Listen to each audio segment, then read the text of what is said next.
Hey folks, what's going on? This is Chris Jansen. Welcome to the End Evil podcast. I've been running the End Evil podcast every week on Thursdays, and I just wanted to talk for a minute live in person here to tell you what the idea of the show is. The End Evil podcast is based on the book, The End of All Evil by Jeremy Locke, which if you haven't checked it out, it's a great book. It's a quick read. You can download it. Right here's the link. And you can just type in The End of All Evil and you'll find a free PDF online, and you can read this book in a matter of hours. And it really covers all the basics. And I think it's a good, optimistic view for the world that we want to live in, that we all want to see, which is a world that's not inundated with evil. I think we can end evil just like we can clean a room. We just have to stop stealing from one another. And in order to make that happen, it means each of us bringing into our hearts and our consciousness a true understanding of natural law, that law that defines our reality, and understanding this really tricky concept that reality is morality. In other words, the reality that we experience is made up of a natural law construct. In other words, the things we do, all the little things we do, they add up, and it turns out to equal the amount of suffering we experience in this life is has everything to do with all the things that we've done as humanity, and that's all of us. So we're all working together on this, whether we like it or not. We're all part of this wonderful tree of life. And so it's really a difficult thing for people to grasp, because we live in a world that's full of so many distractions and so many constructs of indoctrination, from schools to government to just about every aspect of our culture is formed in a process of continuing slavery. And in order to get out of that process, we're really going to have to think outside of the box, and we're going to have to work on alternative solutions. One of the most difficult topics that I've had to discuss with many people is the topic of religion. And we talked about that last week with the One Great Work Warriors. And this week, I'm going to show you a cool interview I did with my friend Crypt. And he was the one that kind of got this whole topic going about religion. And since I've come from a background of being part of the religion of Christianity, and I came from a background of being part of the religion of statism too. And I woke up from both of those religions, and I've come to recognize that there's a greater reality around those things, and those are something that we got to be careful about. Although there's a lot of good things to be taken from the teachings that are espoused in religion. And so we'll get more into this with Rick. I just wanted to give a quick introduction and encourage folks listening to join in the chat. This is a great time to have a conversation. I'll be sitting here watching the chat to see if anyone has anything to say or any thoughts. And I like to try to share people's comments on screen whenever possible, so that way other people can see what we're talking about and what's going on. I also wanted to let you guys know that this week we are opening up a Telegram chat, and my friend Jerry got that going. And so that link I will share in just a minute here on the bottom ticker, and it's on my link tree, and you can find the Telegram chat there. But on with the show, folks. Thanks for coming, and enjoy this conversation with Crypt Rick, and check out Crypt Rick's show called I've Been Thinking.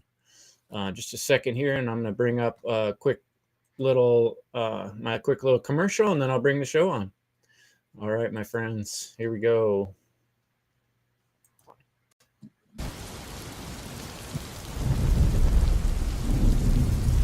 Hello, this is Chris Jansen. Welcome to the End Evil podcast.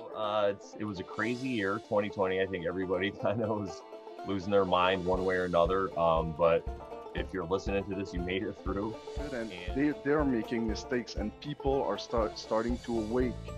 There is a science of human freedom. It's also a spiritual journey. A person under hypnosis will start to see that there's something wrong. Something is wrong.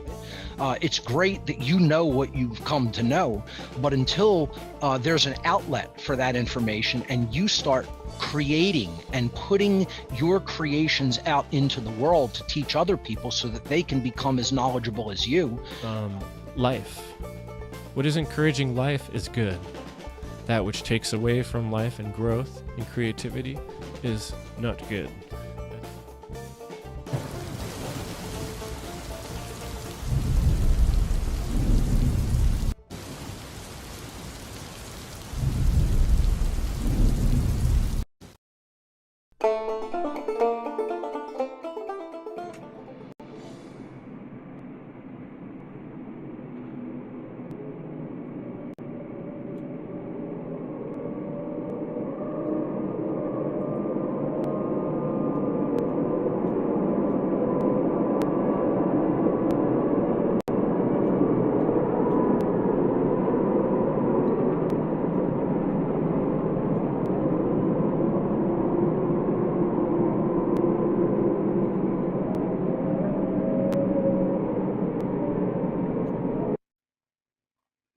Welcome back, everybody. We are here, another episode, another interview, and I'm so excited to be here doing another video interview for you guys because I do enjoy doing the video. I spend a lot of time on the radio doing the interviews that way, but I still really enjoy doing it in video format because I just really enjoy this format and doing it one-on-one, doing an interview. As you guys know, it's just something I really much enjoy doing, and I just thank you guys for joining me once again because I do have a great interview lined up here, and it's on a topic that I think is super important and one that has been following me around now for almost 2.5 weeks. It just seems that when I get talking to people, it comes up for some reason, which was not the case a few months back. It would come up the odd time, but lately it's really been coming at me, and so I've gotten into some pretty intense discussions about this topic, which is religion. And so I figured, let's do a show on it. I want to bring a guest on that I have had on before, and I'm very good friends with, and I enjoy our conversations. I learned so much from the information they put out there, and I figured this was the gentleman to get on here because he has experience with this, and I think it'll be a great topic, a great discussion. So I'm hoping you guys are going to enjoy this. I'm going to go ahead and just welcome my guest on right now. Welcome, Chris Jansen from the End Evil podcast. How are you doing, my friend? Hey, Rick. Happy New Year. Happy New Year to you too. Yeah, I'm excited about, starting 2023 and really going full throttle and becoming a better person and helping this world shake off some of this evil BS that's been holding us back. Absolutely. Yeah. Yeah, as you heard in the intro, this was a topic, but before we get into the religion topic, I just want everybody, can you let everybody know, because you just did an amazing presentation for Funnel 2, so can you let people know about what your topic was and where they can find all of your work and your presentations, because it's great stuff, and I want to make sure that I leave a link in the description for people to find all your work. Right on. Rick, I'm going to put one link in our chat, and that actually is if you go to freedomundernaturalllaw.com and you scroll down, you can look at the original Freedom Under Natural Law Conference. There were, the original members of our group, the Natural Freedom Alliance, each made a presentation on the original Funnel Conference. And that one, I did a presentation called The Ultimate Connection. And I think that presentation really applies to what we're going to talk about going forward with this religion topic. But then we did Funnel 2, and Funnel 2 was the convergence. And on that conference, I did a presentation called Humanity's Most Powerful Weapon. And awesome. You can find Humanity's Most Powerful Weapon on freedomundernaturalllaw.com, or you can go to endevil.life, and that's my website. And I just realized I haven't put my Ultimate Connection presentation on my website. I was just scrolling through and realizing that. So I just made a little note. That's a job I have to do. So, but I wanted to share that link because the Ultimate Connection was really my initial presentation for Funnel. What really was me describing my transition and my learning process of going from spirituality and the way I used to see it from the Christianity lens to not aligning with Christianity at all, and then coming back around to understanding natural law and reintegrating my spirituality with now what I see as the natural law. Right. And so that progression was really described in that original presentation I did. And then I've moved on with Funnel 2 of trying to talk about, like, how do we actually make that happen? And that's going to require us working together and working on our relationships and understanding morality. And, that's really the basis of all my work, is the importance of morality in today's world. Absolutely. Yeah, your presentations are amazing. And I learned very quickly it's a sensitive topic when you start talking about religion, especially when you got some people that are very, very deep into Christianity. And that's the case that I ran into, is a couple of people I've talked to very deep into Christianity. And it got heated. Not heated. I don't like to say it that way because I don't want to make it sound like it was an argument, because it wasn't. But it was definitely an intense discussion because we were both kind of coming at it from different points. And I kind of saw we were coming at it at this different angles, but we were getting to the same thing in a lot of ways. But it was just really weird how they didn't see it that way. Like it wasn't like, we'll get into that, but I mean, it was just I kept saying to them, we want the same thing when we're talking about the same thing. We're just getting hung up on words, it seemed, and kind of that angle. And but it was really intense. So I'm glad that we're here. I'm glad that I got you here to kind of discuss it, because can you let people know a little bit about like your like how you got started in Christianity, like like your story and how you got just because I know your presentation goes over it more in depth, but can you give people just an idea of where you're coming from, like how you got started and Sure. Yeah, and I want to say, especially in the last year, last 2 years, everything's been hectic with, you know, the major changes we've seen since the pandemic, the scamdemic. Yep. And I have found in the Christian community, the area I've moved to, the most, how can I say, understanding the basic fundamental idea of freedom and respecting personal choice. I have found that a lot more in the community of people that call themselves Christians than I have in the other communities that I've spent time in. Obviously, outside of our natural law community and the freedom community, the Christians I really think are important allies in this battle. And that's why I really was trying to, with Ultimate Connection, kind of bridge this gap.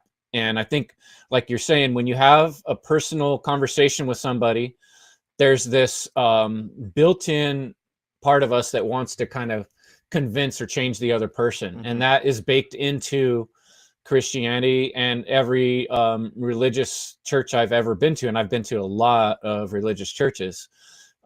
It's part of the deal is that your job as a member of a church is to try to explain the word to other people, to try to spread the word, to try to spread the light into the world, right? And so way I grew up, and the reason I'm so familiar with is my dad was a preacher. We started out going to a Methodist church every Sunday, strictly. We didn't miss a Sunday. We went to Sunday school. We showed up early. My dad was usually running one of the Sunday school classes. Any church event, we were at it. So when I see, like, just today, we were taking down some ornaments off the tree, and all these Christian songs are going through my head. I've sung all the hymns. I've done a baptism. I've done the whole process. Later, after with the Methodists, I did like a missionary kind of trip to Mexico with a Lutheran church. Then when I turned about 13, we went to what's called the Church of the Brethren, which is a peace-based church. And Church of the Brethren's kind of a similar background to the Mennonites. And these were the peace church people that came from, like Germany, Russia. These people were coming over here because they were being,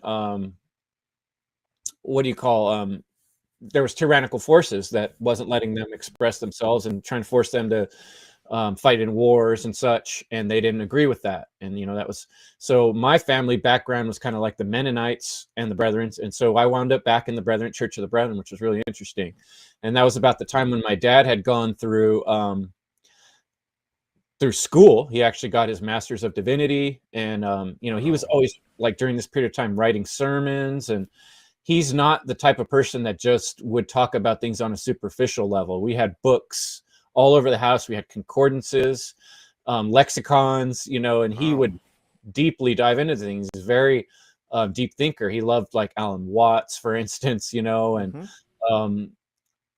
I mean, Kierkegaard. He looked into philosophy on many levels, and he was even interested in other religions. So he started this inside of me, and that always challenging me to think about things and ask questions. But he wasn't the type of Christian that I've met. Some people are very doctrine based. Everything has to be exactly the way, literal, right from the book. And he was one of those that was able to look bigger and look at, words meant different things when these things were written. There's been translations, and there's all these different religions in the world. And so he had a very nuanced view. And so that started me off. And I was like, I remember 13 years old, I used to wear a cross right here around my neck. And I remember specifically a book that I like to talk about that was called Brother Lawrence, Practicing the Presence and it was about learning to be in communication constantly with God. And I was having these amazing experiences at 13, 14, 15 years old where I felt like I was just talking to God all the time. Like I could get the answers to anything, you know? Right.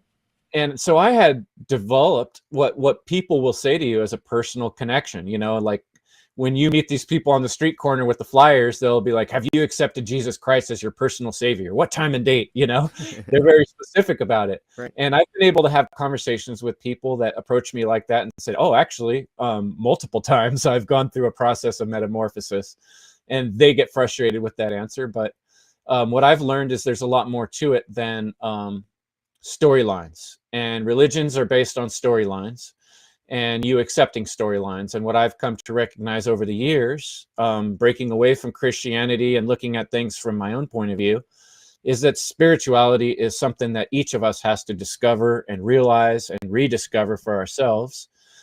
And what's actually real, our connection to the divine, can be discovered, and it's very real.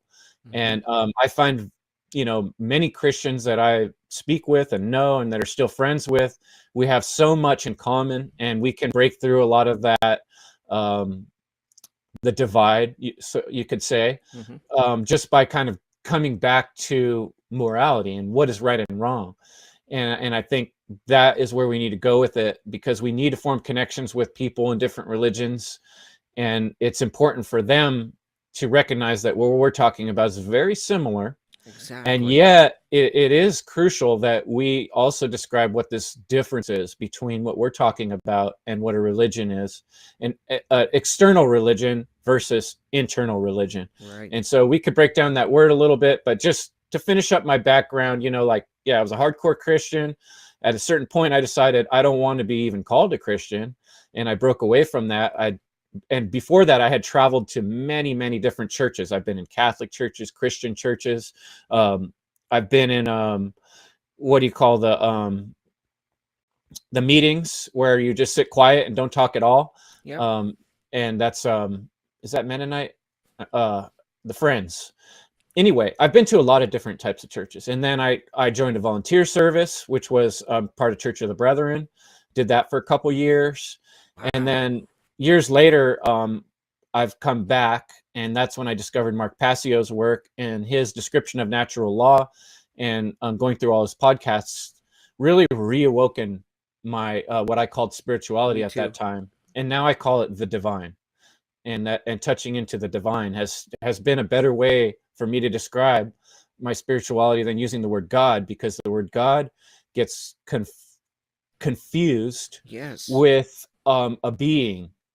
Somebody who sits in the clouds, some anthropomorphized thing that makes choices, or being, or man, you know, that actually affects us, and it's this certain personality. And to me, that way of looking at it doesn't work for my own understanding and what I've come across over the years. And so where I'm at now is describing nature as the living Bible. And there's symbols and everything. Hermetics describe, you know, sort of like the base principles of reality, first principles. And I still treasure so much from the Bible. I'll probably share a Bible verse today.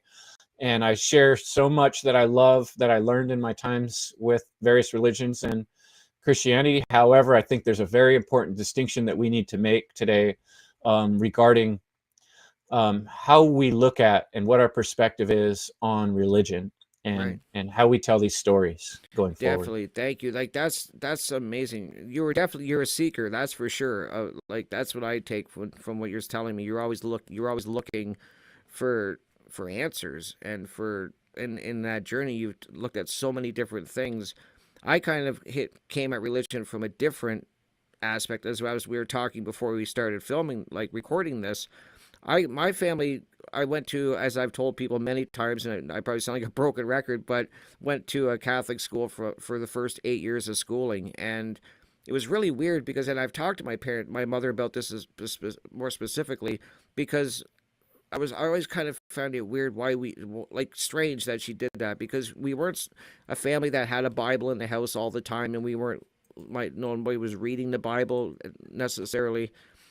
We maybe would go to church once a year, and that would be on Christmas Eve. My mom would take us to church, and stuff like that. So I always found it really weird because it wasn't that it was practiced in the house at all. And it was, and I'm just like, I just wanted to try to ask my mom, but it's kind of hard to get an answer out of her. I don't think she really, I think she did it, put me in that school and baptized me and did all of that because that's what everyone else was doing, I think.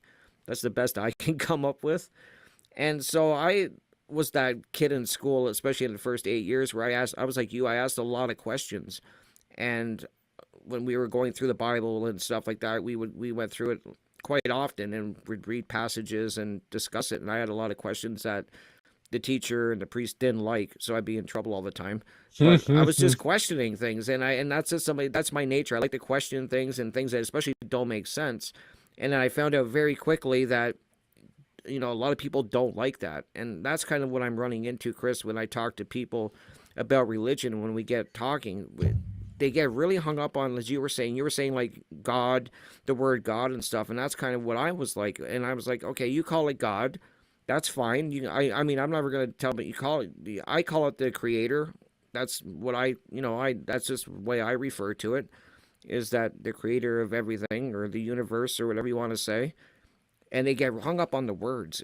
That's where I think a lot of people start butting heads on it, because we were kind of coming at it. And I remember saying during these discussions I was having, we're coming at it from different angles, but we kind of want the same thing. Like in a lot of ways, like you were saying, we have a lot in common. But I find the problem is when you get hung up on words, and that everything has to be, like they kept saying to me, that either everything in the Bible is real and it's true, or it's all a lie. And I couldn't agree to that. I don't agree with that. So what is your take on that? Because I think we get hung up on the words. It's funny because I've been doing a lot of thinking about dialectics. Right now, Leslie Powers and Derek Bartoloselli are doing the Conquering the Divide, and I've been thinking about, what do I want to talk to them about? People get caught in these dialectics, and that is polarized thinking.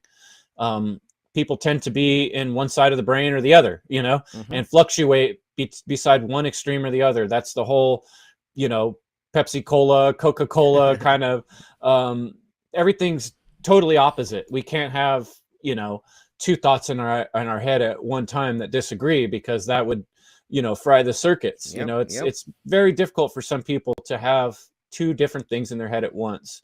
And so what they do is they choose the easy route, which is to just accept one storyline that they can stick with. And the more they can stick with, the more security and safety there is in that way of thinking. We all do this to different extents. That's what generalizations are. Generalizations offer us a way to have a discussion about bigger topics than we can really break down, right? We have to generalize things the more we want to have a grandiose discussion. But, doing that too much is like stereotypes, and generalizing people leads to things like racism, or, a false interpretation of history, which is what we get through school. We get these stories that are telling us what happened, but they're really written by a specific group of people, or even one particular person who wants to tell the story in one particular way. Right. As any of us know, any situation you could be in life with more than one person, you're going to have two completely different storylines as far as what happened. Even with someone that you agree with on the basis of the story, you're going to remember different details, and you're going to highlight different aspects of the story. And it's not going to be the same exact story. So, I think it's really important to keep that in mind. Like there's that story about it's not a parable, but it's like a allegory, of all these monks looking at an elephant. They're all blind and they're feeling it, and they're all describing different part of the elephant, Yeah, I heard that. And they're completely different. One's feeling the tail, one's feeling the trunk, and they're like, well, I feel something small and skinny. And the other one's like, oh, I feel this huge leathery thing. It's like, but they're looking at the same thing. So, I think what's important, though, with what you were talking about, when we're having conversations with other people that are in a particular paradigm or way of thinking, it can be a real struggle if we're coming at it from the point of view of, I'm trying to change your point of view, or I'm trying to show you. I've caught myself, even in the last year, I've had like a couple long discussions with someone who's a Christian. And we get really stuck on certain issues, and I catch myself, I'm almost trying to convince them to give up their religion in a way. Right.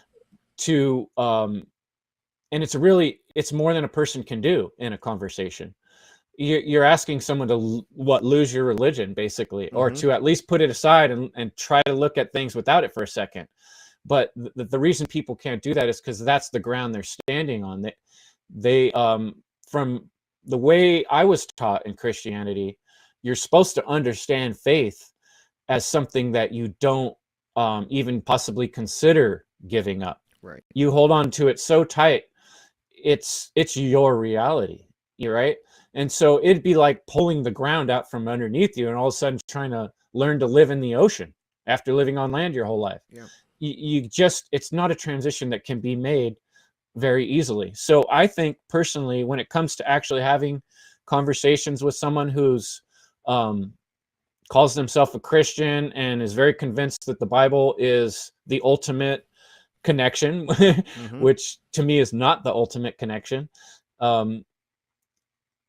you can just butt heads, or Yeah, that's you true. can instead spend the conversation looking for the ways you do agree with this person. And I've found that to be a lot more productive, to find what we are on the same page about and work from there. And then the other aspect is what you're talking about is redefining words. None of us were trained in a trivium based way of thinking. Absolutely. We Yeah. should be teaching children to think in a trivium based style or process of organization in our mind from the beginning. And then it would be so much easier to have this discussions. Like, so that's what I did in the beginning of the ultimate connection. I talked about what is God? What does the word mean? What am I talking about when I use that word? I talk about that in my podcast, which is End Evil Podcast. Mhm. What does evil mean? What do I mean by that word? Because right away, when people see end evil, they're thinking something different than what I'm saying. So Exactly. Yep. what do I mean? Evil is the destruction of freedom. I do not mean evil is not the occult. Occult is hidden things. There's nothing evil about things being hidden. Lying, now that's a form of stealing. That is evil, you Yep. know. And the more severe a lie is, the more evil it is, because it takes away from good. And basically, the way I'm seeing the word God in this presentation is God is good. Everything that is good, because it is. It just is what it is. That's reality. And when you start trying to separate from that reality or create your own reality, that becomes verging on evil, because you're trying to step on the toes of the creation, of the creator. Yes. And I think, if we can agree with someone that there is a such thing as a creator, then we've already come a long way, because a lot of people we can't even share that. And that's a whole That's true. nother person, a whole nother discussion. Mhm. But at least when you're sitting down or on the phone or in a conversation with someone who's a Christian, calls themselves a Christian, we can meet on this. Yes, there is a creator. And for me, that's, we have creation, therefore there is a creator. Right? Exactly. Yeah. Makes sense. And then can we agree on truth, that there's a such thing as truth? So what I'm getting at is, starting with the trivium based style, you start with grammar. What are the words we're using, and what do we mean by these words? It's one thing what the dictionary thing, it's another thing what we might find in etymology or the Greek lexicon, or Mhm. the Greek original language it was spoken in. But then there's the modern, the way the word is used, and then there's the connotations that we dream up, so it can get pretty complicated. So if we start off our conversation with, what are we actually talking about? What do we mean when we use these words? And then sometimes it really helps to use another word to say what we're saying for the sake of the conversation. And that's why in the beginning I told you, when I'm going to talk about God, I'm going to use the word the divine. Yeah. Or the divine connection, because I don't want you to think of some Zeus-like guy in the clouds who shoots lightning bolts at people or affects people's lives in a day-to-day way and says, oh, you shouldn't have done that, like Santa Claus, you're on my naughty list now. Mhm. Because that's not the way I see things. And if somebody who's listening does, I want them to understand that's not what I'm talking about. I'm talking about the divine connection, which is us being able to, we're actually a conduit. We're actually a pathway, a bridge for the realness of reality to manifest. We make things, we create things, we have the ability, we have hands that can make things, we have a mind that can think thoughts and create ideas. So we are generators. We have the ability, a divinely inspired ability to manipulate and change our environment. And that right there, you don't need to prove it. You can prove it by the things we're doing right now. We're talking, we're speaking, we're making a video. Yep. We're bringing things into creation that didn't used to exist. And that there just proves my point.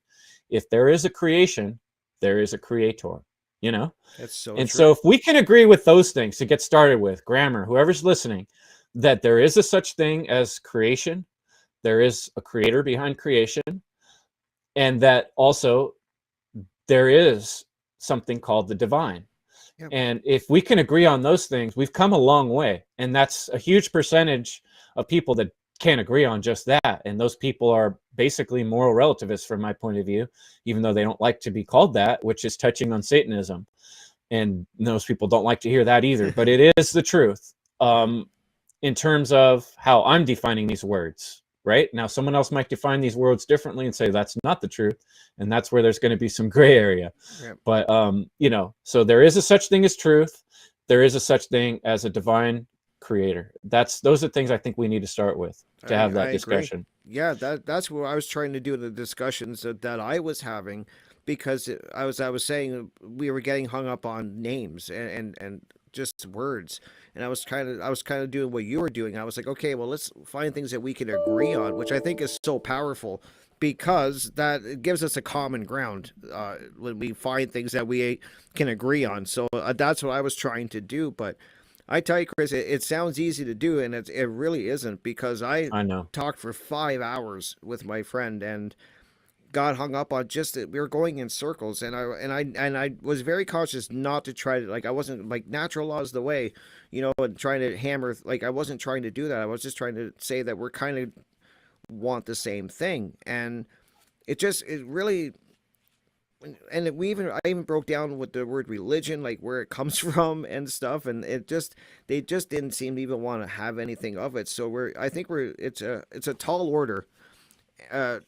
And I agree with what you're saying. Like, let's find things to agree on. And you're not going to change somebody in a day or a conversation. And I agree with that 100% too. So it's great that I think it's a great thing that we can have these discussions, because they're a tricky discussion. I found out too, because you want to be respectful. And I just hope that people realize that I'm not trying to attack anything. I'm just trying to analyze it and look at it. And because I just think it's really a tough subject. It is. And so, I mean, I'm glad that you're here to kind of help me through it, because I definitely stumbled through the couple of times, these couple of discussions that I had. I was stumbling through what I was trying to say, and it's a tall order, Chris. It really is. And I was trying to even say, like, you know, because when I look at the Bible, and I want to get your opinion on this too, Chris, because when I read the Bible and I read passages, and I always look at it as I see it as allegories and stories that are teaching. So they, you know, whether they're teaching natural law, they're teaching it's a morality, or they're teaching principles. And I think that's where the real value is that if you're getting that from the book, that's a good thing. I mean, it's helping you become a better person. But when I have the problem when somebody comes to me and says, well, either you believe every word in the book or it's all a lie. As I was saying earlier, that really stuck with me. I'm like, that's such a hard line to put. What are your thoughts on that? I just think that's such a tough one. Well, yeah, anytime somebody's, you know, forcing you, you know, in conversation, it's similar to real life. Like, is it okay to coerce somebody into thinking a certain way, or force somebody into thinking a certain way? Like, everybody resists that. Even being taught how to do something, you know, since I've been a kid, I resist someone telling me how to do something. I want to figure it out myself, you know? Yep. So, you know, for someone to put you into that tight of a box, say you have to either believe it completely or eliminate it completely, is obviously, you know, very polarized kind of thinking that doesn't allow for, like what I was saying, for entertaining a dialectic, being able to see both sides. If you're asking me to look at your point of view and consider it as being a possibility of truth or reality, then you need to be able to do the same for me. Exactly. And so, you know, I am still willing to an extent with someone who's, let's say, a Christian, or let's say even a Buddhist, another religion, to entertain what they're trying to tell me, and to try to look at it from their point of view. But what's difficult about that for me at this point is that I've already gone down that path for 25 years. You know what I mean? Yeah. Like, I started out my life as a Christian. I went through the Bible. I've read it in multiple different ways. I've studied many of these books and stories. You know, I know these stories really well, you know, and I used to see the Bible in a different way than I do now. So I'm not going to be able to 100% erase all that history of time and energy spent doing the research I've done. So, I mean, realistically, I can't expect somebody else to just completely drop their religion and listen to what I said either. Right. You know, it's just not that easy. But it's just frustrating when they don't even look at it from the other side. That's the frustration. That was the frustrating part for me, is that I was, like you said, I was really listening to what they had to say. I was like, okay, I do want to understand where you're coming from, and I do understand where they're coming from. But then when you kind of say, okay, now let's look at it from this way, like let's come at it from this way, and we'll see where we can kind of agree on things.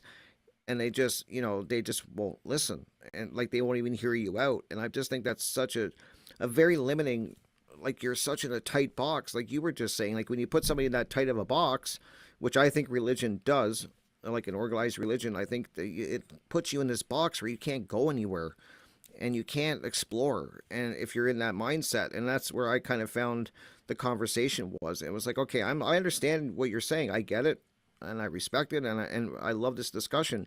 But then when you kind of say, okay, now let's look at it from what I'm saying, and they just shut it down, that's what I kind of ran into. And I was just like, and it's kind of like what you said, where do you go from there? I mean, you can't. Well, here's a couple places we could go from there. Like I said, we go back to the grammar. We can look at the words we're using and try to break them down a little better. And then we can look at other aspects of perspectives on the situation that they might not have heard of or seen or thought of, like, rather than button heads on the part we know we disagree on, let's look at some other things. So, like, I would start with the word religion itself, which I'm sure you did in that conversation. When you look at the etymology of the word religion, it has a couple basic meanings, right? I like to look at etymonline.com as a starting place for etymology. This gentleman has put together a really vast, he's compiled books and taken these different meanings of words through all through history, and he puts together a really nice kind of beginner etymology on words. Cool. And so when you look up religion, what you find out is that religion comes from relegere, which means go through again, or relegare, which means to bind fast or to begin again. So this word means to start over or to bind. Okay. And so there's sort of a positive and a negative connotation to the word religion. And when we think of to bind, that's kind of a scary thing. That's like slavery, like being bound to something, right? But I mean, it can be that way. Think about through history, when people have fought for their life, what are the main reasons people will fight for their life or sacrifice themselves? It's because they've been convinced that there's something far more important than themselves, or there's something far more important than even their family. And that is, the whole future of their race or their religion, something that they've been told is true about the afterlife, before and after. And if you totally believe that, you can be led into sacrificing your actual body, right? And just that alone is a good example, I think, that people can be bound to an idea that doesn't serve them well. And historically you look back and there's been times when people were convinced of religions that seem kind of silly now, and a lot of people lost their life over it. Was it worth it? Did they bring in a new era of humankind where now we have peace and prosperity and we treat each other with care? Did all the religions of history teach us how to be better people, or are we still struggling with it? That's true. I would say that we're still struggling with it. There's still a long way to go. So, starting with the definition of some of the words, let's talk a little bit about the word faith. what does faith mean?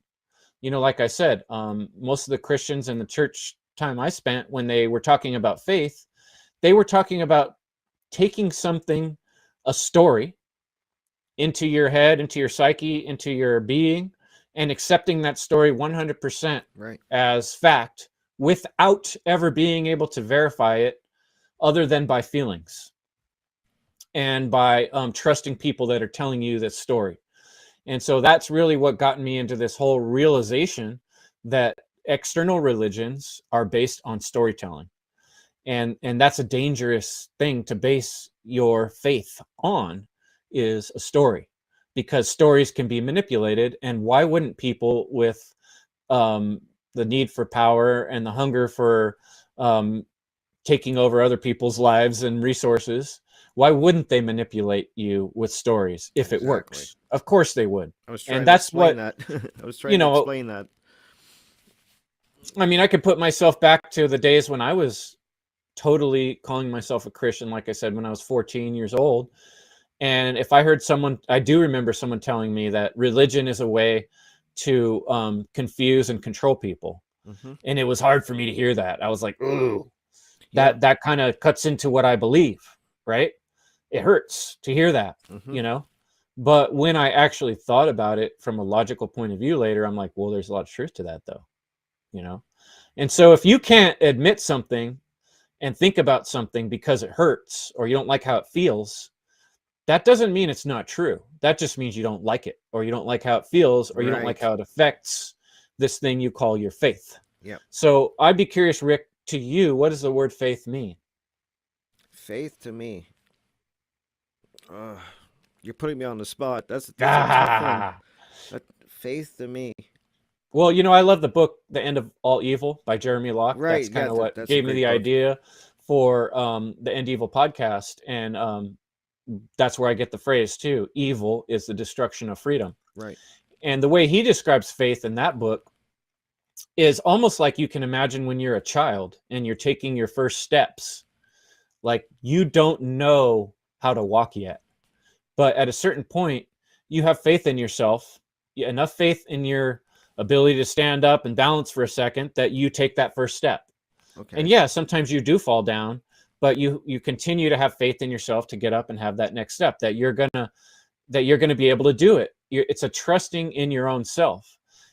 It's not knowing something that you don't know whether it exists or not. There is some ambiguity because, like I said, on your first step, sometimes you do fall, but deep down that you're not going to give up, that you're going to keep trying, and that it's like a willpower, inspiration, bravery type of thing. It's a combination of your personal internal religion, which is organizing your inner thoughts and binding yourself to an idea, right?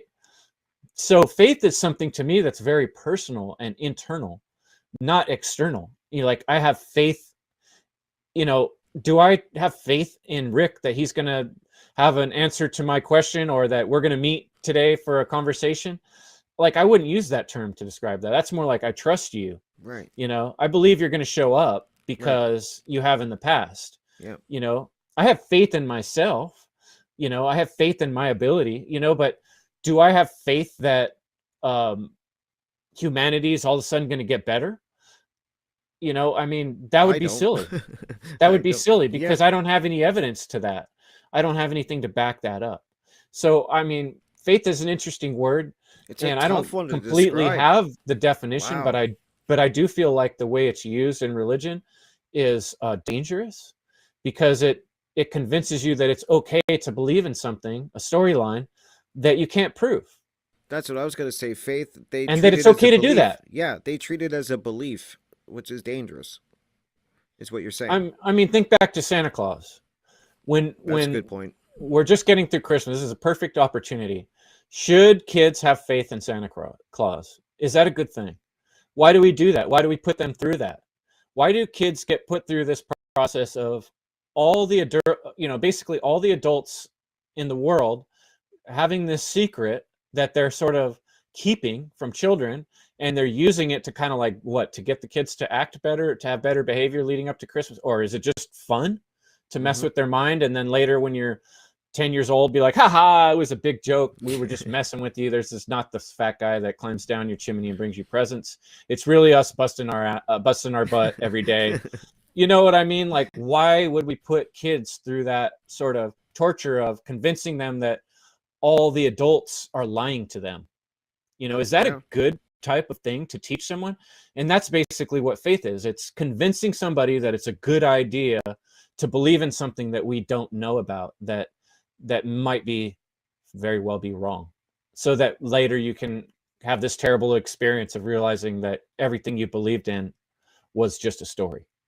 Very true. That's a good question to describe faith. I'm gonna have to try that. Now you're gonna have me thinking about that, Chris, now all day, because that's a tough one. I mean, and how many people have been asked that question? Like, how do you describe faith?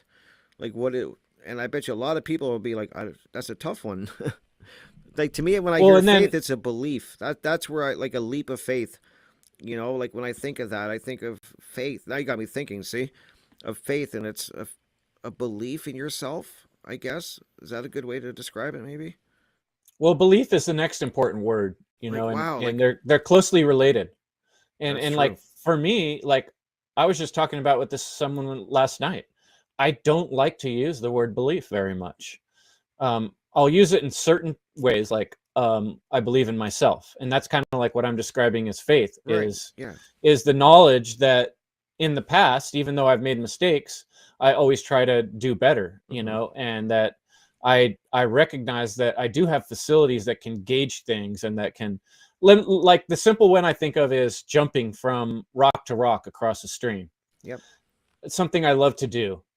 I have a lot of faith in my own physical ability, right? I believe in myself. Right. But that doesn't mean that I'll try to jump from the shoreline to a rock if it feels a little bit out of my range of what I know I can do.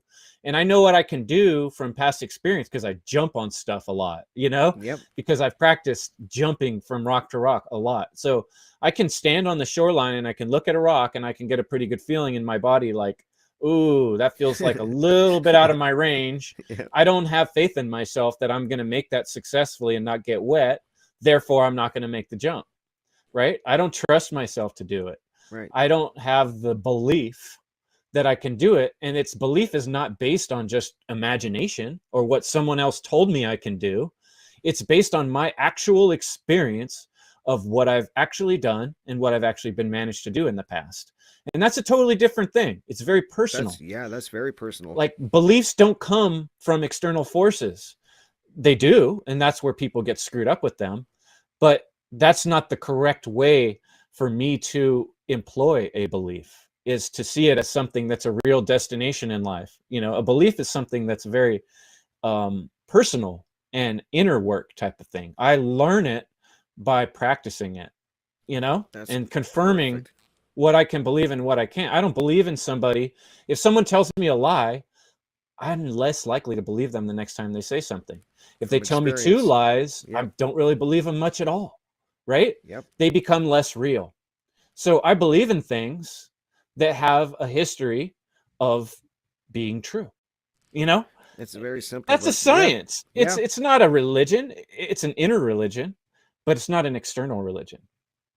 You know, I'm not binding myself to things I can't validate or confirm. That's a great way to explain that, Chris. Wow. And it's so true. And that, because that's exactly when you said faith, like, that's where I was kind of, where my first thoughts went when you asked me that question was, it's a belief in myself. Like, but it's hard to explain. You did it perfectly. But you, like, just even giving examples of jumping off the shore on the rocks and that, like, a faith I have is the faith that from experience, that I will do it. You know, I can do it. It's hard to word. You did it perfect. That's a tough one. Here's the other side of it. And this is kind of like me right now, reaching out to someone who might be listening, who's very in the Christian paradigm, right? Mm-hmm. They're right now, if you're in that line of thinking, you're struggling with what I'm saying, because you're saying, no, but we have the gospel, we have the written word of God, we have the stories and the parables of Jesus. Mm-hmm. And then we have our personal relationship with God. And that's, you know, part of every religion is trying to help you understand and feel and see that interconnection, you know, that and I've had many times in my life what I describe as synchronicities. I get like this feeling in my spine. I get this, the hair stand up on my neck. Mm-hmm. Sometimes I've had a feeling. And like I was describing back in the days when I was reading the book by Brother Lawrence, that taught me that there's this conversation I can be having with this other part, this interconnection, right? And I do think that's very real. And it's not so easy to prove. It happens more in a right-brained, intuitive combination of logic and touching into your deeper self when you meditate, when you dream, when you get inspired, when you're reading something, when you see some words written on a screen and then you hear someone say those words on the phone and there's no possible way the person on the phone could have seen the words you just saw on the screen. And you have these moments in life when what I call the divine connection, you feel something else outside of the logical, physical, scientific world that's real. And a lot of people want to discount that and call it woo-woo, right? Woo-woo. Yep. But this is one thing that I can meet eye to eye with someone who calls them a Christianity, is because I've experienced this over and over and over in life. And this is what, even though I got to the point where I decided I didn't want to be called a Christian, and that was partly because of history. I was looking at things like the Crusades and being like, through history, there's been a lot of Christians that have killed a lot of people and done a lot of terrible things. And I don't want to be associated with that type of business of coercing people what they need to think or believe. I don't want anything to do with that. And that was why I stopped calling myself a Christian, because I go, I'm about love. I'm about peace. I'm about care.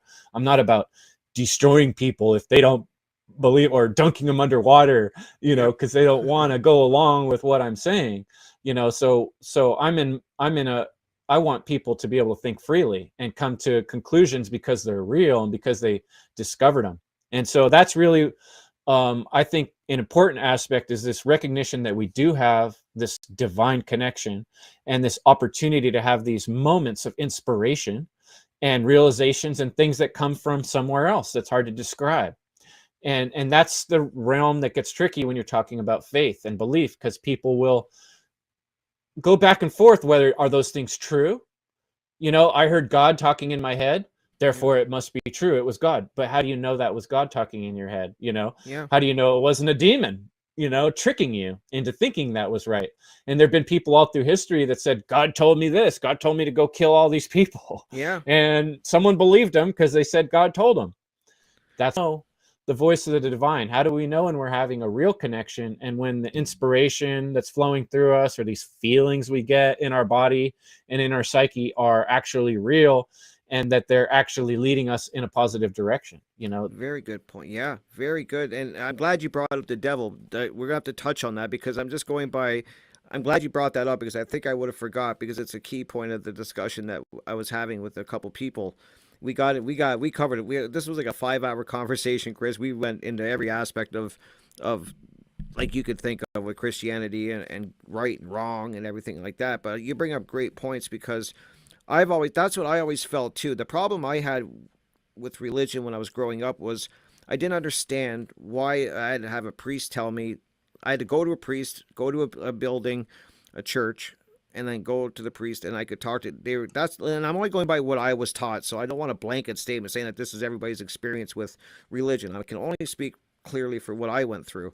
But I always questioned, why do I have to go through a middleman? Like, why can't I have a connection to the Creator, just have it wherever with myself, if I'm anywhere? And so that was why I was like questioning things, because I always felt most connected to the Creator, to the source, to the divine, as you call it, when I was out in nature and when I was doing good things in that life, if you know what I mean. I just felt that connection, and that's where I felt it. And so I had trouble with the whole needing a middleman and the church aspect of it, because as you were saying, like, there's a lot of bad things that went on for the church. There still is. I mean, if we're being honest, there's a lot of shady stuff going on. And when I see the Pope sitting on gold thrones and these huge halls and all of that, and I'm just thinking, that's not what the Jesus character in the Bible, the Christ figure in the Bible, ever had in mind, I'm sure, when he was teaching. I mean, like, not to have this class of people that are above you and these gold thrones and controlling all of this wealth and putting these rules on people. Do you know what I mean? Like, where I'm coming, Well, like, I when always you felt really look back at what Jesus said and did, he was not a nice guy. I remember my dad right. used to have a Yeah, sermon actually that was called "Jesus was not a nice guy." He called these Pharisees and these supposed teachers of religion fools. exactly. He did not mince words with these people. Right. He called them fools. He called them out right on their own, you know, right in their own grounds. He kicked over their tables in Yep. their church. You shouldn't be taxing people in the doorway to the church of your God. You know, he kicked them down. Yep. This guy was a rebel, and he shook up everything they had going in the church. And if you think back to Martin Luther, one of the most famous stories of, modern Catholics and Christians have a lot to thank Martin Luther. He went Hmm. to the doors of the Catholic Church and says, "You can't create a middleman between me and God. These Exactly. words Yeah. are written down so anyone could read them. Now we have even a printing press." And what it says is not that people need to go through a bishop or a priest to reach God. What it says is that God is in each one of us and that anybody Exactly. can connect with them. And so how many hundreds of years went by before someone really made that point in a way that other people started understanding it, or maybe the technology of being able to print the words and spread them out more kind of probably helped with that process. But Hmm. for many years before that, people talk about occult, right? People using the power of the occult. That would have been the occult knowledge at that time. If you had knowledge of the scriptures, because you could read things and have access to knowledge that other people couldn't. Right. And they were keeping it to themselves, and they were charging people money, right? Poor people having to pay to come get a blessing or to Yep. come get a connection with God, when really the divine connection is available to everyone. And that's really what brings me to what I see as, put all the storylines aside for a minute. Imagine for a moment that you're born in the middle of a jungle, out in the middle of nowhere. No Bibles have ever been written, or they haven't made it out there for sure, Hmm.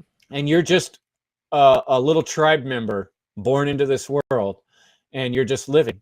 You're going to say that that person has no access to the divine connection, that there's a God that created this universe and all these people, and it only is going to provide a conduit to doing the right thing for people that have this one book in their hand, that managed to get a hold of this book, but everybody else is cut out of this amazing point. process of learning. No.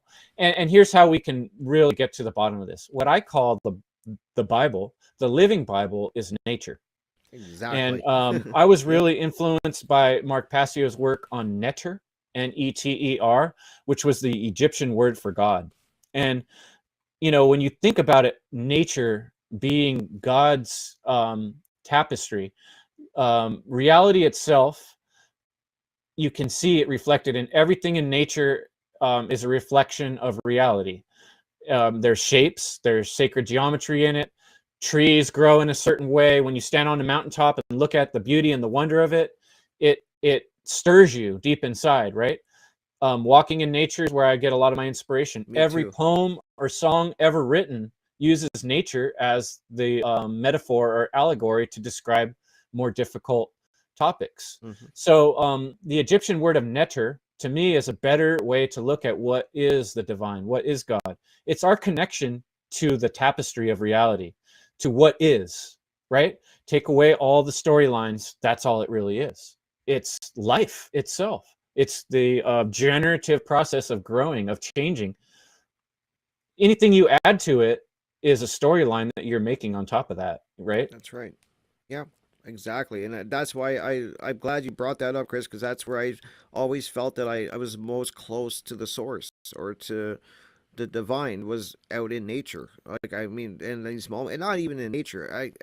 At just certain moments, I could be anywhere, but I would have this connection, and I didn't need a middleman. That was probably the thing I argued about the most, that I remember, even to my parents and everybody. I would just say, I don't need, like, I don't get it. I don't understand why people believe this. And so the couple of things I wanted to touch on too, because I mean, I could talk to you for hours, Chris, about this. I really enjoy these conversations, and I think they have great value. to people that want to learn these, what we're talking about, at least examine it and kind of dive into it a little deeper, is that when you look at the Bible, like I see it as a teaching. When I read the Bible, like I was saying earlier, I see the stories as teaching, as teachings, and exactly what a lot of people do see them as. Do I think they're word for word accurate? That's a whole different discussion. But a lot of people have problems that if you don't believe it word for word. I always say that if I can read it and I'm getting the teachings of learning principles and natural law and objective morality, all of the things that we talk about, that's a win, and I think that's a great thing. But what are your thoughts on that? Because do you see it as, like, how do you see the word? Do you see it as teaching natural law?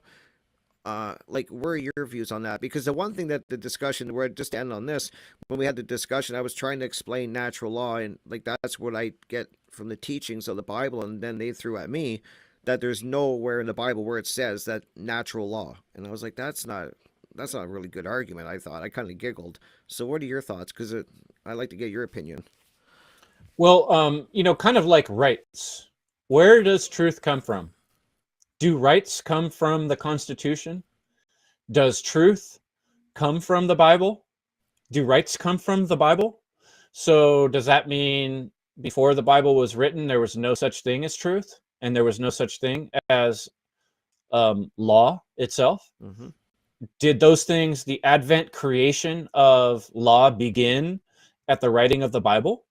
So all people through history, in the Old Testament, for instance, before it was written, they didn't have truth or divine law? Mm-hmm.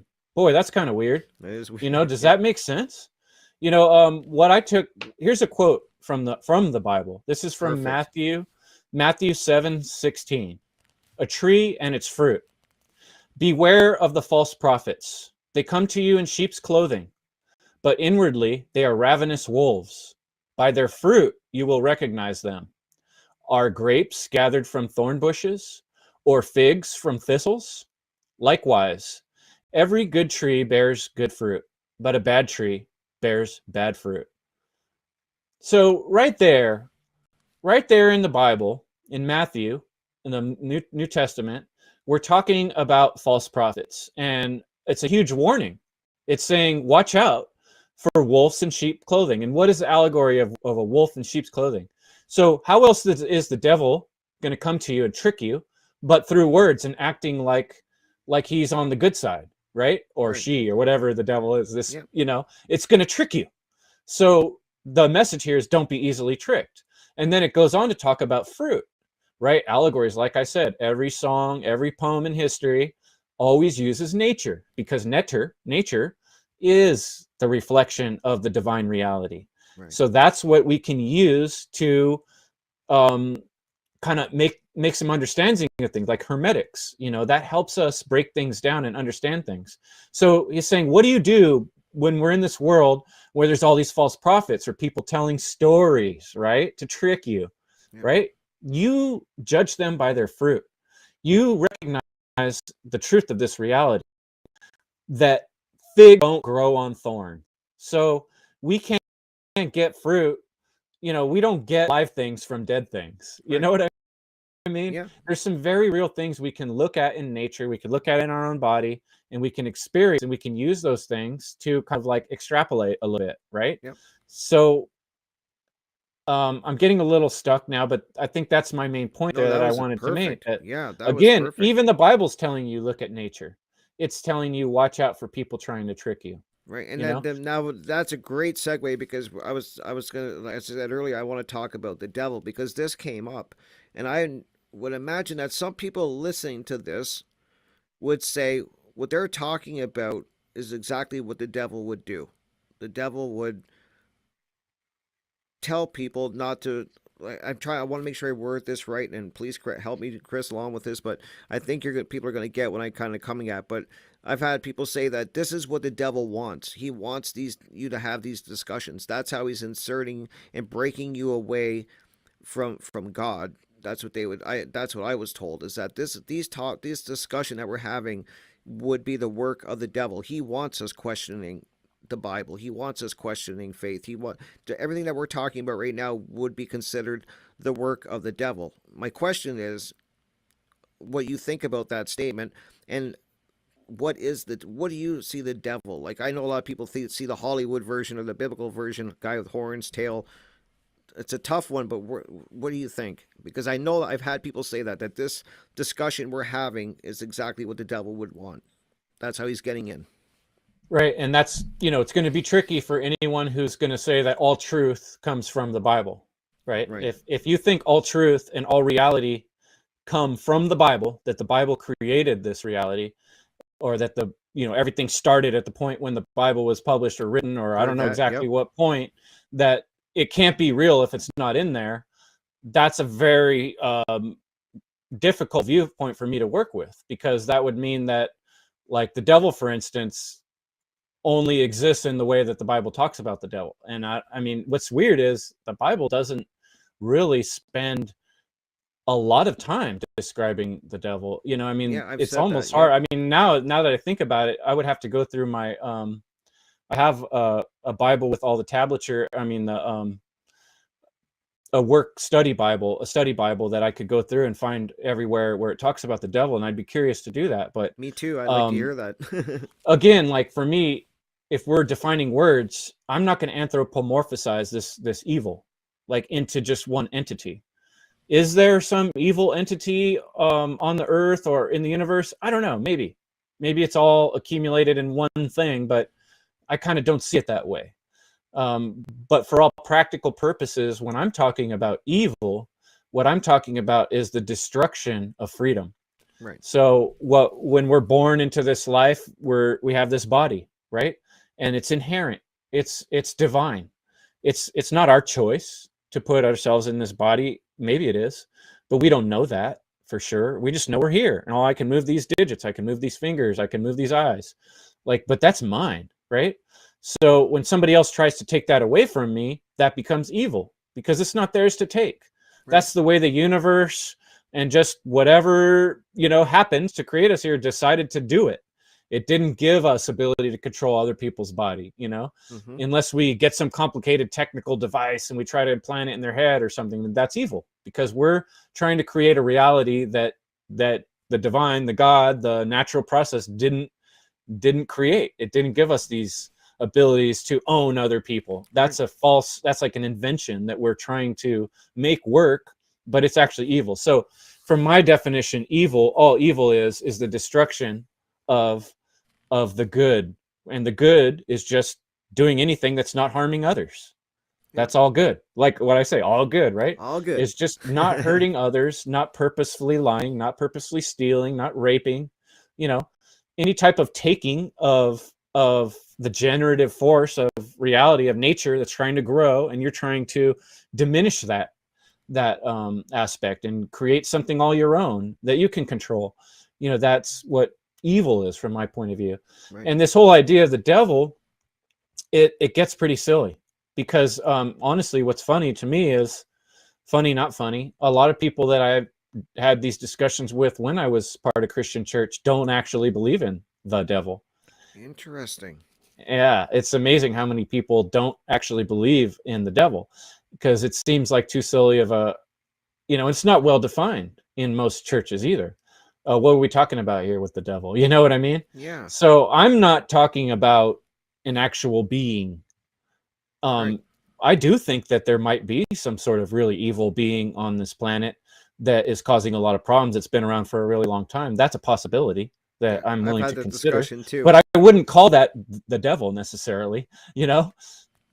Maybe Leviathan. I've heard that name used as this sort of source of this evil entity that lives on this planet. I've heard somebody say AI. But that's not evil itself. Right. That's not evil itself. Yeah. That's tapping in. It's using this evil force, right? Right.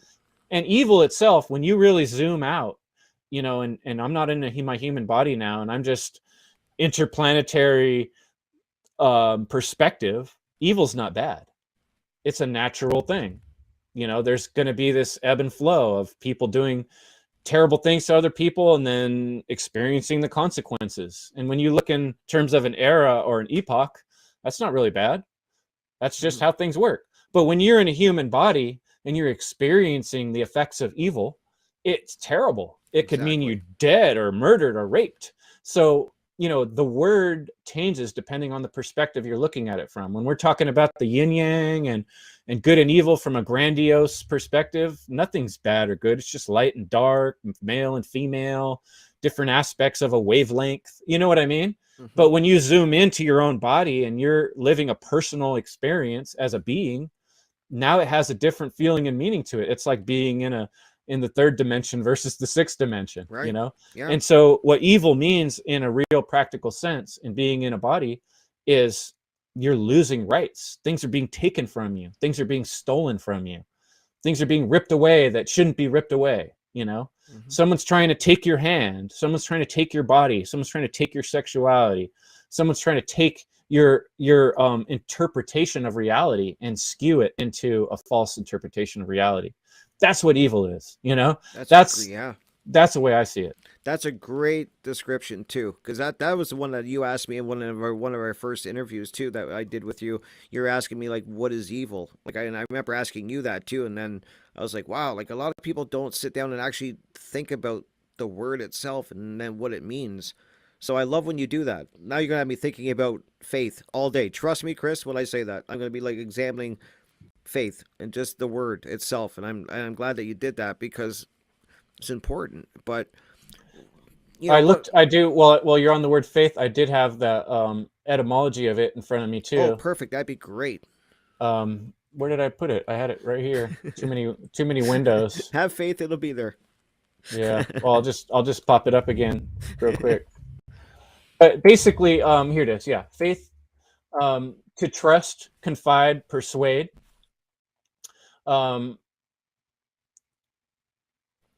Faith, belief, trust, confidence, pledge, reliance, credence, belief.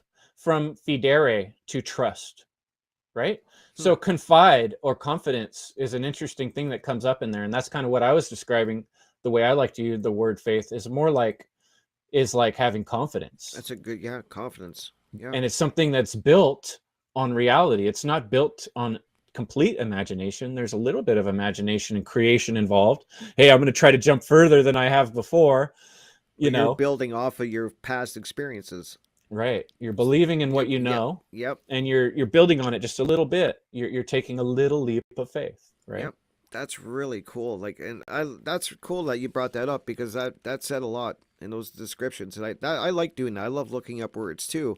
Because we're talking about the devil. Like I also hear a lot of people talking about the Antichrist and what I just want to get your thoughts, because when I think of the Antichrist, I don't necessarily think it kind of like the devil. I don't think of it as this being. I think when I hear the Antichrist, I think of that as ignorance. That's where I take it to, because I think that is the true evil is ignorance, that people are just not willing to have the discussions we're having. They're not willing to look at different things and look outside the box. Do you kind of see it that way? Because I can't see the Antichrist. I'm only bringing this up because it was part of the discussion I had with these people, but I don't see the Antichrist as a figure, one person kind of setting everything in motion. I see it as ignorance. I see it as exactly that. What do you think? Yeah, I mean, it's like I was saying before, we use generalizations when we're getting into topics that are hard to grapple with, right? It's a tough one. Yeah. And this whole idea of Christ, it's a term that I have a lot of trouble with because it doesn't have a practical translation for me into life. There's nothing in my life that I call a Christ, Right. It's just not a term that I can really translate in a way that makes a lot of sense to me. So you probably feel the same about Antichrist then. Yeah, it's just the term doesn't mean much to me. Right. You know what I mean? In practical terms. And I'm a very practical person. Like I mentioned Alan Watts before. Mm-hmm. He's a really interesting philosopher who studied both Eastern religion and Western religion. And he kind of made a synthesis, and he wrote a lot of books, and he does a lot of videos. You can look him up on YouTube. He said, you can't get intelligent beings from an unintelligent universe. Great point. And I think that's really important. And it kind of goes along with what I was saying too. My other point about a good tree bears good fruit, right? So where do we actually come from? Do we come from the Bible? Were we born out of the words of the Bible? Or were we born out of a womb of nature's functions? The tree is the person that, you know what I mean, bears the fruit, which is Right. the new person, right? And so when we look at reality of where we actually come from, it's a very real world thing that happens. It's very physical, and someone's got to have pain and they got to work to make it happen, Yep. And when it happens, so that again is backing what I'm saying about this thing about nature and what we can actually see and experience and put our hands on and touch and feel. And let's start there, right? Before we get into all these storylines, Very And true. so I would say, what's the dark side of ourself? Well, maybe that's the Antichrist, right? There's a lot of aspects of myself, what we call sometimes shadow work or inner work, where we make choices or we get too egotistical, or we have desires that lead us down paths that later we start to see as dark. And then we look back at some of these things as mistakes, or I wish I'd have done things differently. Why? It seems like a lot of people, the psychopaths in the world, can accumulate more money and power than anyone else, and they can kill people and rape people and enslave still people. sleep at night. And somehow they seem to be doing really well. Yeah. So that confuses people. How could that be? They're not getting struck down by lightning, and God's not coming from on a high and destroying them. Well, maybe he's just waiting and he's going to do it later. You know what I mean? Yeah, I've heard that. Yep. But Yep. but look inside. What is it that makes you do good things? What is it that makes you not want to hurt somebody else? What is that? That invisible force, right? There's a conscience. Where does that come from? Mm-hmm. And that part of us is what I would think of as the Christ, right? That's our conscience. Yeah, That's a conscience. gift that comes from nature. You're born with it.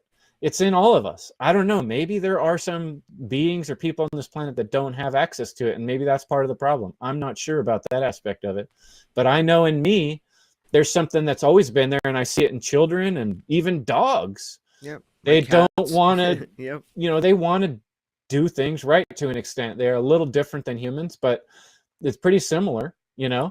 And there's something in us that knows, that feels guilt, that feels sadness, that feels anxiety when things aren't right. And that's our conscience. That's our divine connection. That's our Christ. So the opposite of that would be the part of us that chooses solipsism, that chooses ignorance, that chooses the path of what I want, what's best for me right in this moment. Yeah. What are my desires? What can I just take? And any of us that have gone down those paths are going to experience suffering and misery. And so it's right there for you. That's the Antichrist, is experiencing what happens when you make choices that go against your inner purpose and your inner love and your care for nature Right. and the divine love and life. Great points, Chris. Wow. I mean, this is such a great discussion. Thank you so much. And I mean, I don't want to keep you too much longer. I got so many other questions, but we can always do a part 2 or something, because you're always welcome to come back and talk about any topics, because I learned so much from just listening and having these discussions. And so I really appreciate the time that you take. The one thing I wanted to touch on to kind of wrap it up is, like, I always look at, I'm trying to make like kind of put it into words of what I'm saying. This belief, like, and I guess it ties in the belief that we were discussing earlier, because I've talked to a lot of people, and they truly do have this belief that one day, Christ, you'll hear them say, and I've talked to them myself, and they'll say that eventually Christ is going to come down. He's going to save all the good people and then deal with all the bad people. So there's not much you can do about it. They have this belief that this is going to happen, and you just got to kind of skim along the rules, and they're going to be part of that being saved group. And I just want you to talk about this would fall into the new age religions too. And I get a little upset when I hear people say that, because to me, when I hear people say that, it puts them in like a no action, stand down mode, which is, I think, we got into the mess that we're in the world, is that people not acting. And so I just want to get your thoughts on that, because there is a lot of these new age religions. I was kind of doing a search before this interview, and just some of the new age religions out there, and there's a lot. I'm like, wow, they are really storming people with, kind of keep them in the religion aspect, but now they got all these new age ones. And I just want to get your thoughts, because that's how I see it, is that it's like, when you have this belief that there's a savior, and it could be, I'm not just saying it could be a God figure. I've heard people say that in the alien conspiracy, that there's going to be aliens that come and save us one day, and why haven't the they come? Palladians. The Palladians. So what is your thought on that? To me, I get it's a dangerous way to look at things, because you're not acting. So what are your thoughts on this whole? I know I asked quite a bit there, so if you want to break it down, take a read. No, that's for me, it's kind of a good segue to get to my last point, really, which is about being a principle-based human being, and making your decisions from a place of principle. This is something that people really struggle with. That principles are kind of like the foundation of the house, right? Agreed. Or the roots of the tree. That without the principles, everything's shaky. Without the foundation, without the roots, things can blow in the wind, they can fall down, they can go any direction. So we have to bring things back to some sort of rooted groundedness. And if we allow ourselves to be captivated by stories and storylines, those are things that people can make up and have all through history. And when we look, like, part of what I did in the Ultimate Connection was I looked at the history of the Bible and the books that came before it. Yeah, that was great. And all the books and translations that have come along the way. Yep. And there's hundreds of iterations of this different stories. And then if you look back before the Bible, you got things like the Epic of Gilgamesh. You got the Dead Sea Scrolls. You got, astrology, that actually shows up in the Bible, and stories that were reused, like refurbished and reused and put together with other stories that came from previous storytelling. So, a lot of people want to believe that the Bible's divinely inspired and it's exactly what God wants, and otherwise it wouldn't be that way. And there's nothing I can do to shake people out of seeing things that way if they're completely bought into that. But I can say, for me, that doesn't work, because it can't be validated, it can't be proved. But principles can be. Right. Principles can always be validated and proved, and we can always go back to principles. And whatever God, divine intelligence is behind all this, invented a world where there are principles and that you can test. The same thing's going to happen every time you throw a heavy rock into the air. You know what I mean? Yep. Every time you go to the edge of a cliff and throw something off, the same thing's going to happen. And if it wasn't true, we wouldn't have electricity, we wouldn't have thermodynamics, we wouldn't have math. All these things work because there's a consistency in reality, and there's a consistency in the universe, and it's principles. And so we have to go back to the principles to make these harder choices and to think about these harder things. And the principle of the issue is that morality is inherent. It's built in. It's built into what we are. It's not something that we create, right? It's something we either align to or we don't. And then we experience the results of that. And that's the heart of what natural law is. Yeah. And everything else that goes beyond that, me saying, this is what's going to happen after we die. This is what happened before we die. This is what really happened in history. Those are all stories that can't really be proven. But we can prove the principles. And those principles are the divine. They're the boundaries of reality, and we can look at them, we can feel them, we can feel vibrations, we can see how things are reflected in other things. You can look in the water and see a reflection, right? Yeah. The sun comes up, the moon, these things are always there, and they're consistent, and they're part of creation. So why don't we look to those things that we know for sure and be inspired by them, right? Exactly. Instead of getting tricked by what might be a story a storyline that Yeah. someone might have made up or not, that we can't really confirm. Yeah. Because we ultimately get to the same truth, is that it's not okay to steal from other people. It's not okay to take things that aren't yours. And that we want to treat others, and that includes nature, the way that we want to be treated, which is Exactly. ultimately going back to the golden rule, and don't harm. Yeah. And you have a right to defend your own stuff.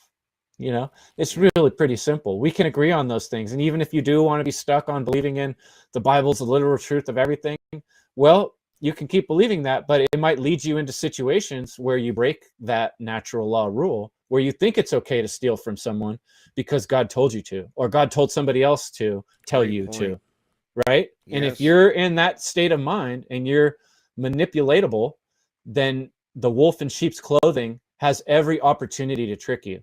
And you've allowed that to happen by being a fool. So true. Yeah, and you're right. Yeah, wow. And that you're right too, Chris, because as I was saying in these discussions I've had, we agreed on more than we disagreed. It was really shocking. So that's a great way that you kind of wrap that up. Like you can agree on certain things, and we all want, the golden rule, like you were saying, and we want to, treat others good and stuff. So it's really important, and that's kind of like where I left the discussion with my friend, that we were having this discussion about religion and stuff. It was kind of like we agreed on a lot of it, which was great. I mean, like I think that's a great thing, and can't ask for more than that. I mean, I wasn't trying to change him. I wasn't trying to say he was wrong or anything like that. It was just, I don't even know when we were talking how we got into the discussion, but it kind of showed up, and then 5 hours later, I was like, wow. And as you said, we have a lot more in common than we do that, like, not in common. And I think that's something that's really important to point out and very valuable. Yep. And hey, we're going to continue this conversation with our group, the One Great Work Warriors, and I'm looking forward to that talk. And This is a good primer. yeah, we'll get in some more on there, and we'll hear some more points of view, and we'll keep digging in this subject, and maybe it's a big one. We'll see where it goes from there. Absolutely. So I definitely don't want to keep you much longer, Chris. Thank you. I want to give you the floor. Like, let everybody know, like, do you have anything coming up? Are you working on anything? Oh yeah. Anything you want to put out there? The floor is yours. I'm always working on stuff. That's true. If you haven't yet, check out chrisjansen.com. And there you can sign up for the newsletter, the One Great Work Warriors newsletter.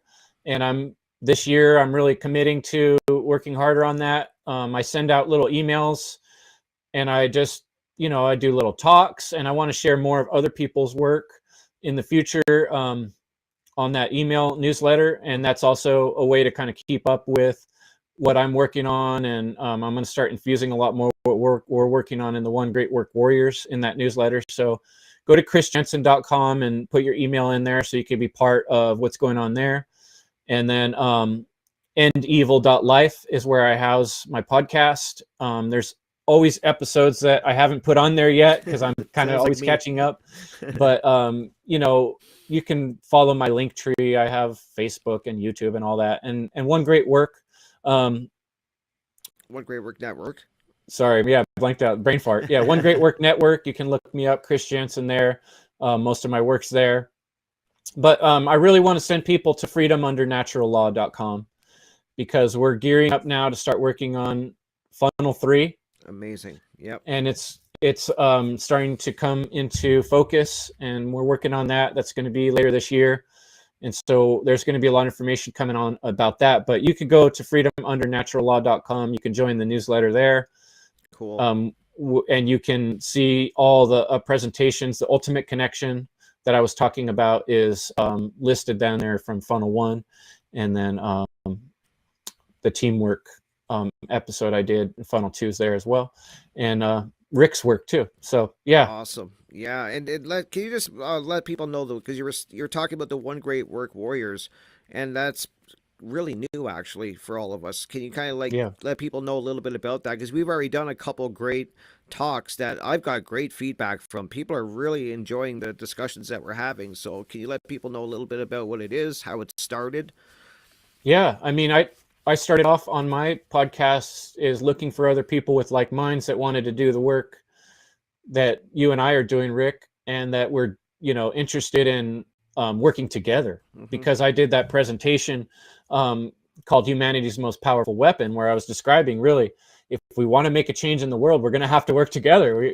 True. All of us just by ourselves talking isn't going to do it. We need to start networking and using teamwork to really push this thing forward. And so I put the call out, and I got some great responses. Rick was one of them. Jim and Jerry and Brandon and Derek have all joined. We're the Warriors at this point. We're meeting weekly, and we're creating content, and we're going to encourage other people to join our newsletter, where we can keep them aware of what we're working on. And we're going to see where we can grow. But I mean, I have some vision about it, but I'm trying to include the other members of the group so we can all kind of build this together, right? And not just my thing, but our thing. And that's where I'm going with that. Yeah, the discussions we've had, like I was saying, I've got great feedback from everybody that's heard the couple that we've done and posted. We hit some hard topics there, and we're going to be hitting the religion one again. So I think that's going to be really interesting. And another great thing too, Chris, about the One Great Work Warriors is that's, we have a couple members of it that are actually starting their own YouTube channels. So people are really starting to go out there and take that, first step, which I think is incredible. Yeah. You got to get involved though. I mean, you got to reach out, and people like myself and Rick and the other members of our group, they love hearing from other people. Yep. So, if you're watching and you're curious and you want to get more involved, all you have to do is reach out, yep. Get our email, comment on the videos, show up for the shows, and you can get involved and become an activist, become a hero for the next generations, and die knowing that you made an effort to change this dynamic of slavery in the world, because right now evil is the prevailing force. And Absolutely. It's our duty, job, and it's our call to do something about that situation and not tolerate it any longer. Absolutely. Well, thank you so much, Chris. I really enjoyed this. I was looking forward to this, and I'm super happy that you can make the time to come and talk to me once again. You're always welcome to come back and have a discussion. I could talk to you for hours because I learned so much. Yeah, you let me go. I really start talking too. Thanks. I love it though. I love it because that's how got me going. Yeah, I just like learning, and so hearing, and I knew this was going to be a touchy subject because it's a touchy subject in general. So I knew that you would be the guy to come and talk about this. And as you said, the One Great Work Warriors, we're going to be doing a discussion on this too, which is going to be incredible because we're going to get more input from other people. So that's going to be a great one. I hope people look forward to that. So thank you so much, Chris. I mean, for your time and all the great work you're doing out there. It's incredible and it's needed. And I just really thank you. I can't thank you enough for everything that you're doing. Rick. Yeah, much love, brother. Same to you. Always look forward to talking to you. Awesome. All right, man. So if you want to stick around, I can put you in the background. I just got to wrap up the show or whatever because we're kind of figuring out StreamYard here. I got a hike to go on. I'm going to cut out. Okay, you cut out and I will wrap the show up. Thank you so much, Chris, and I will keep in touch, and I'll see you soon, brother. All right. Much love. All right. Much love. We'll Take be care, in touch. Brother. All right. Thanks, Rick. Peace, brother. All right. Bye. Well, there we go, guys. That is the way to wrap up an amazing show with an amazing guest. And wow, it's a touchy subject. It really is. But it's one that's got to be talked about because as I was saying at the beginning, for the last few, almost 3 weeks, I've gotten into this discussion about religion a lot for some reason. So it's definitely, I think, something I have to look into and start really diving into even more than I have been. It's just been put in my path. And I just knew that Chris Jansen was the gentleman to come and to talk about this because I've talked to him about religion before and we've had this discussion. In a previous interview, we kind of touched on it. I've had Chris on before, so you can go back in the playlist and you can see the other interviews I've done with Chris. And so we've touched on this, and it's a really intense conversation that you have with certain people, but one that's needed to happen. And this has to happen. And I just think that this is a great way to do it. Let's just have a discussion. We don't, necessarily have to agree on everything, but at least be willing to talk and have the discussion, I think, is important. And as Chris was saying, and as I even found out, we have a lot more in common with people that are really religious than we have, in most cases, uncommon. So I just think that's a great way to end this. And don't forget to, if you enjoy radio, I am at Revolution Radio, which you can get to at freedomslips.com. And I'm on twice a week. So Saturday evenings, I'm on with my co-host, Jonathan Wright. and we are in Studio B, and we're on from 6 to 8 p.m. Eastern Standard Time, and that is the Crypt, Rick, and Jonathan show. And then you can also catch me on Mondays for the Crypt, Rick's Ive Been Thinking show. That's in Studio A, and that is also from 6 to 8 p.m. Eastern Standard Time. Now I've got my interviews and that are posting to Rumble, so you can check it out there if you are on Rumble. You can also check me out at the One Great Work Network as well, along with well over 50 other amazing content creators that are doing some incredible work over there, guys. So please check out the One Great Work Network. I will make sure links for Chris's website and his YouTube channel and all of the great, all of the stuff that you can get in contact and see his content will be in the description, as along with for the radio show, for One Great Work Network. I'll try to put all the links in the description, make it easy for you guys. So just please check it out. Lots of great stuff going on over there. And I just want to also thank you guys so much for taking the time once again to come and check out this interview. And, you guys mean the world to me, and your support means the world to me.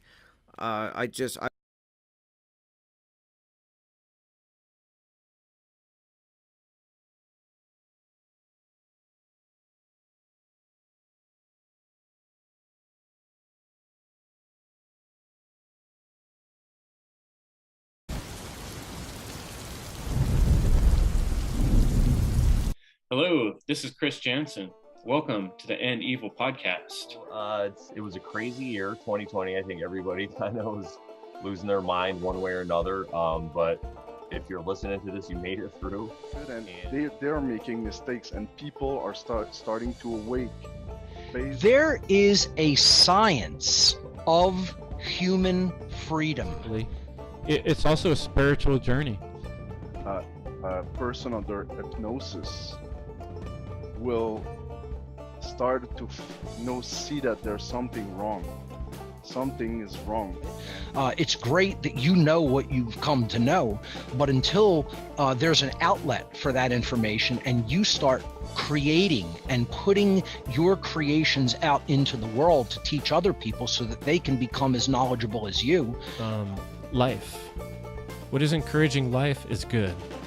That which takes away from life and growth and creativity is not good.